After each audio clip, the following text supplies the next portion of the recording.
Je suis restauratrice, conservatrice, spécialisée dans les objets archéologiques. Et en fait, je travaille sur des objets qui sortent de terre ou qui sont présentés dans des musées pour les mettre soit en valeur ou les faire parler. C'était une céramique lacunaire, on en voit encore des lacunes. Et je fais un traitement de surface sur la lacune, sur le comblement de plâtre, en fait, pour lisser et faire un fond pour permettre après une couleur. On travaille bien sûr avec les conservateurs, les archéologues, les historiens de l'art, les scientifiques, mais aussi on monte des équipes entre restaurateurs parce qu'en fait on est spécialisé dans... Moi je suis spécialisée en archéologie, mais il y a d'autres spécialisés en d'autres secteurs et on monte souvent des groupements pour répondre aux appels d'offres. Donc en fait c'est vraiment un travail d'équipe. Là j'observe une perle d'un collier qui date du néolithique et qui provient du musée du Gévaudan.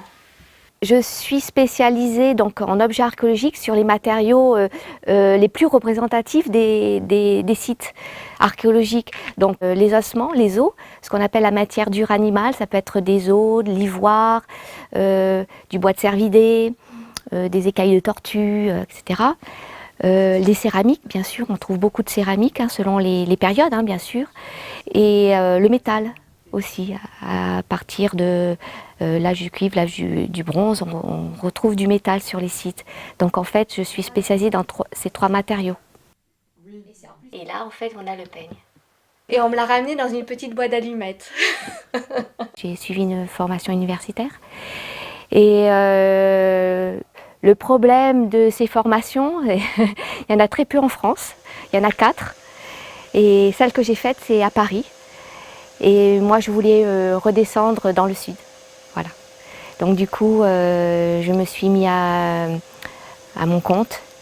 Et pour monter un atelier, c'était pas facile aussi en ville.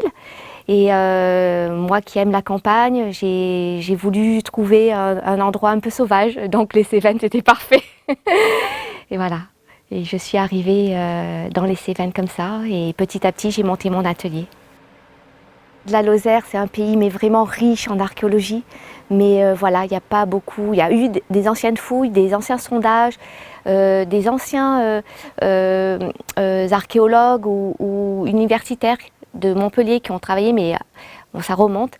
Et là, en fait, il n'y a pas beaucoup, il y a pas vraiment de fouilles. Le problème actuel qui se pose en France, je ne connais pas à l'étranger, mais ce sont beaucoup des fouilles, ce qu'on appelle préventives. Donc en fait, ce sont lors des gros travaux, autoroutes ou construction de grandes surfaces, où en fait on tombe sur des sites, et là on stoppe les travaux et on appelle à des fouilles. Ben, en Lozère, ce qui est bien aussi, ou pas bien, je ne sais pas, c'est pas à moi de juger, mais il n'y a pas de grands travaux, donc en fait, il n'y a pas beaucoup de fouilles. Voilà. Ça, c'est la politique actuelle, c'est ce qu'on appelle les fouilles préventives, les fouilles d'urgence. Aujourd'hui, on fait de moins en moins de fouilles programmées comme il y a une dizaine d'années. Restauration, de quand ça date, ça, on va dire restauration. On observe l'objet pour établir un constat d'état. Et d'après ce constat d'état, on fait un diagnostic, en fait comme un médecin, qui va en fait déterminer des traitements précis. Et c'est du cas par cas, objet par objet. Voilà. Donc on met en place une fiche, on documente, on photographie l'objet, on prend ses dimensions et on relève toutes les altérations spécifiques à l'objet. Et puis après, on établit donc ce fameux diagnostic pour commencer les traitements. Alors ce qui est important dans notre métier, c'est qu'on suit une déontologie précise et rigoureuse. On utilise des produits réversibles, on respecte l'intégrité et l'histoire de l'objet, on ne camoufle pas.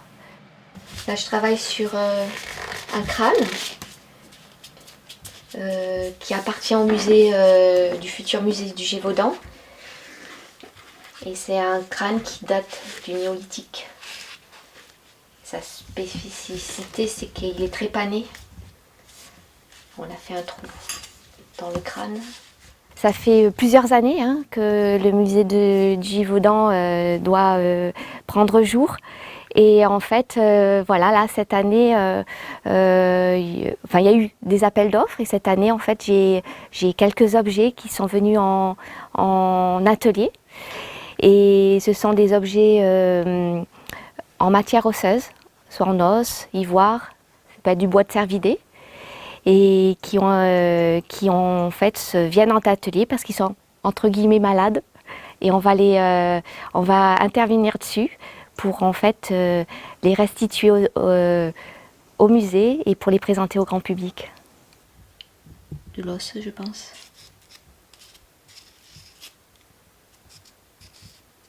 Moi j'aime beaucoup les périodes où il n'y a pas d'écriture. Pas d'écrit parce qu'en fait là ce sont vraiment les seuls documents que nous avons et là il faut être très très attentif et vigilant, il faut avoir un œil un peu aiguisé et connaître un petit peu oui, les périodes et les matériaux. Le paléolithique me fascine bien sûr, le néolithique, mais aussi l'âge du bronze. Finalement tout, le médiéval est aussi intéressant, mais en fait, voilà, je ne saurais pas dire finalement.